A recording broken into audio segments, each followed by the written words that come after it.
दोस्तों ऐसी मज़ेदार स्टोरी देखने के लिए हमारे चैनल को सब्सक्राइब करें। Thank you. सरला एक बेवा थी जो लोगों के घरों में काम किया करती थी। मोनू, मैंने खाना बना दिया है, तुम खा लो और स्कूल चले जाओ, और स्कूल से सीधा घर आना।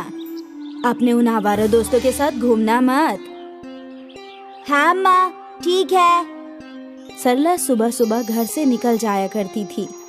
उसके बाद मोनू उठकर तैयार होकर स्कूल के लिए निकलता था। घर से बाहर निकलते ही उसे उसके दो लफंगे दोस्त मिल जाया करते थे। अरे मोनू, आज तूने इतना वक्त क्यों लगाया रे? तुझे तो कहा था ना आज जल्दी आ जाना है। रास्ते में आम की दरख्त पे आम तोड़ना है।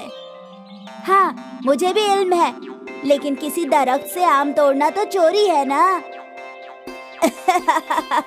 ऐसा किसने कहा तुझसे? जो पकड़ा गया वो चोर। हम लोग आम तोड़ेंगे और वहाँ से फरार हो जाएंगे। अरे, लेकिन हमारी वजह से उस दरख्त के मालिक को तो नुकसान होगा ना। होने देना, हमें क्या, हम तो बस मीठे मीठे आम खाएंगे। अब तो फजूल का तकरीर ना दे, चल हमारे साथ। पप्पू और बंटी मोनू को उस आम के दरख्त के पास ले गए। दरख्त पर बहुत सारे पके हुए आम लटके थे। मैं ऊपर चढ़कर आम फेंकूंगा, फिर तुम दोनों जमा कर लेना। ठीक है। पप्पू चार दीवारी के सहारे दरख्त पर चढ़ गया और पके हुए आम तोड़ने लगा, और नीचे खड़े बंटी और मोनू आम जमा करने लगे।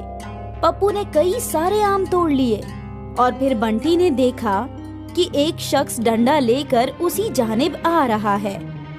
अरे पप्पू, नीचे उतर, मालूम होता है दरख्त का मालिक आ गया। अरे बाप रे! पप्पू फौरन जमीन पर कूद गया और फिर तीनों भागने लगे। कुछ फासले तक उस शख्स ने उनका पीछा किया और फिर वो थक कर रुक गया। तीनों दौड़कर पार्क में पहुँचे।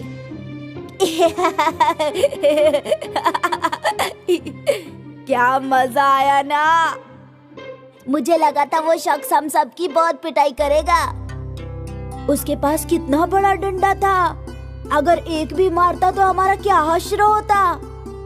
अरे मोनू, तू बड़ा बुज़दिल है। देख, मैंने उसके दरख्त से इतने आम तोड़े, वो मुझे पकड़ पाया क्या? जो पकड़ा गया वो चोर। उसने हमें नहीं पकड़ा, मतलब हमने चोरी नहीं की। यकीनन, चल मीठे मीठे आम का मजा लेते हैं। तीनों दोस्त मिलकर मीठे मीठे आम खाने लगे।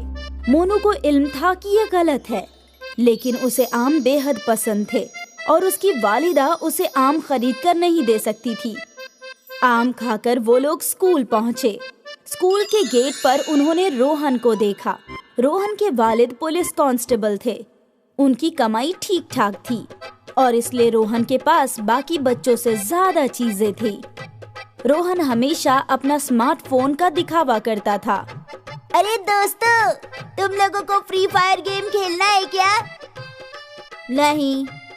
अरे, मेरे तो जहन से ही निकल गया, तुम लोगों के पास स्मार्टफोन ही नहीं है, तो तुम लोग गेम भी नहीं खेल सकते। तेरे पास है ना, तो तुम अपने स्मार्टफोन पर गेम खेलता रहे, और अब यहाँ से दफा हो जा, समझा?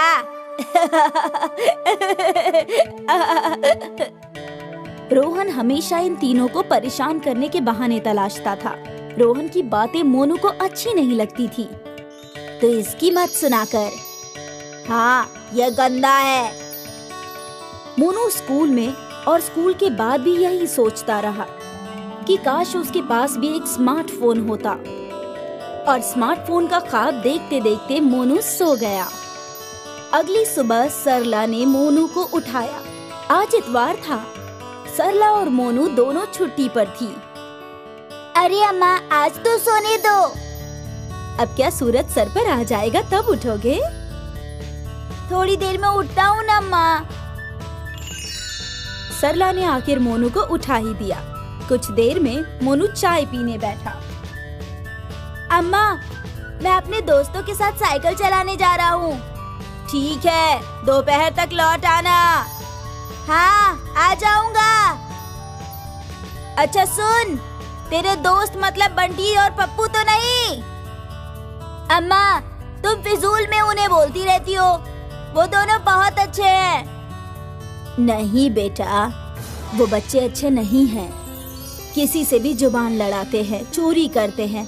उनके साथ रहेगा तो तू भी खराब हो जाएगा। तू उनके साथ हरगिज नहीं रहेगा। ठीक है अम्मा, नहीं रहूंगा। अब इजाजत दीजिए। मोनू ने अपनी साइकिल उठाई और चल पड़ा। वो अपने दोस्तों के साथ मैदान में पहुंचा और तीनों मिलकर करतब करने लगे।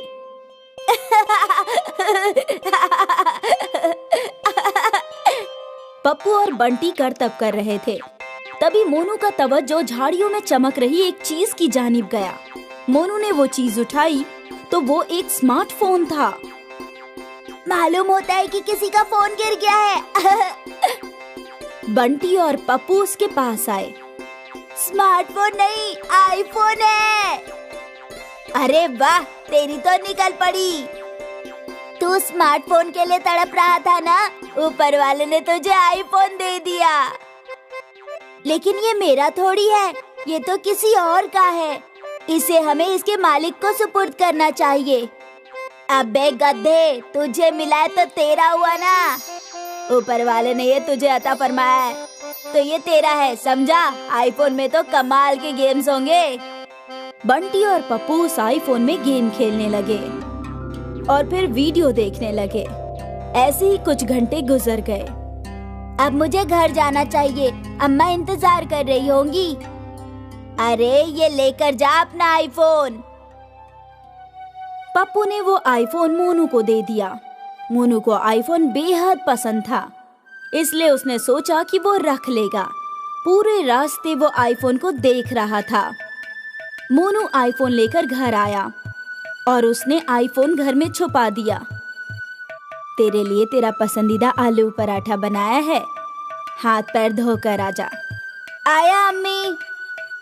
मोनू खाना खाने बैठ गया। उसने अपनी अम्मी को उस आईफोन के मुतालिक नहीं बताया था। उसे इल्म था कि उसकी अम्मा उसे बहुत डांटेंगी। खैर, उसने जैसे तैसे पराठे खा लिए। अरे ये क्या, तूने तो एक ही पराठा खाया है। हाँ अम्मी, मुझे भूख नहीं है। क्यों? बस यूं ही। ठीक है, भूख लगे तो वापस खा लेना। मैं बाजार जा रही हूँ राशन खरीदने, तो घर का ख्याल रखना। जी अम्मी। सरला के जाते ही मोनू ने वो आईफोन निकाला और आईफोन पर गेम्स खेलने लगा। मोनू बेहद खुश था। कुछ देर बाद उसके दोस्त भी उसके घर पर आए और वो तीनों साथ में बैठकर आईफोन चलाने लगे। अब कल तू ये आईफोन लेकर स्कूल आना। वो रोहन तो हसद खाकर राख हो जाएगा। ये लोग गुफ्तगू ही कर रहे थे कि सरला घर आ गई। सरला को देखते ही मोनू ने आईफोन चादर के नीचे छुपा दिया। ये लोग यहाँ क्या कर रहे हैं? होमवर्क लेने आए थे आंटी, बस किताब लेकर चले जाएंगे। पप्पू ने मोनू की किताब ली और दोनों वहाँ से चले गए। उनके जाते ही सरला मोनू पर बरस पड़ी। तुझे कितनी मर्तबा कहा है, इन लोगों से फासला रखा कर। किताब लेने आए थे अम्मी। तुझे इल्म नहीं है बेटा, तेरे मामा के भी ऐसे ही दोस्त थे। तेरे मामा बहुत अच्छे थे, लेकिन जब उनके दोस्तों ने कहीं चोरी की तो पुलिस तेरे मामा को पकड़ कर ले गए और उस रोज से हमारे पूरे खानदान को बुरा समझते हैं लोग। मैं नहीं चाहती कि तेरे साथ ऐसा कुछ हो। नहीं चाहती कि इन दोनों की वजह से पुलिस तुझे भी पकड़ कर ले जाए। पुलिस का नाम सुनकर मोनू डर गया। उसने रोते हुए अपनी वालिदा को आईफोन दिया और सब कुछ बता दिया। मैंने चोरी नहीं की अम्मी। किसी की चीज उन्हें बगैर बताए लेना चोरी ही है। नहीं अम्मी, मैं चोर नहीं हूँ, मुझसे गलती हो गई, माफ कर दो मुझे। तभी वो आईफोन बजने लगा। सरला ने फोन उठाया। जी, अब मैं बाजार की निचली गली से बोल रही हूँ। ये फोन मेरे बेटे को रास्ते में मिला था। हाँ, आ जाइए। कुछ देर बाद फोन का मालिक फोन लेने पहुंचा। सरला ने उसे वो फोन लौटा दिया। बहुत बहुत शुक्रिया बहन। आजकल कौन किसी की चीज उसको लौटाता है। आप लोग बहुत नेक हैं। शुक्रिया, शुक्रिया बेटा। वो शख्स अपना आईफोन लेकर चला गया। सरला ने गुस्से से मोनू की जानिब देखा। वो अब भी उससे नाराज थी।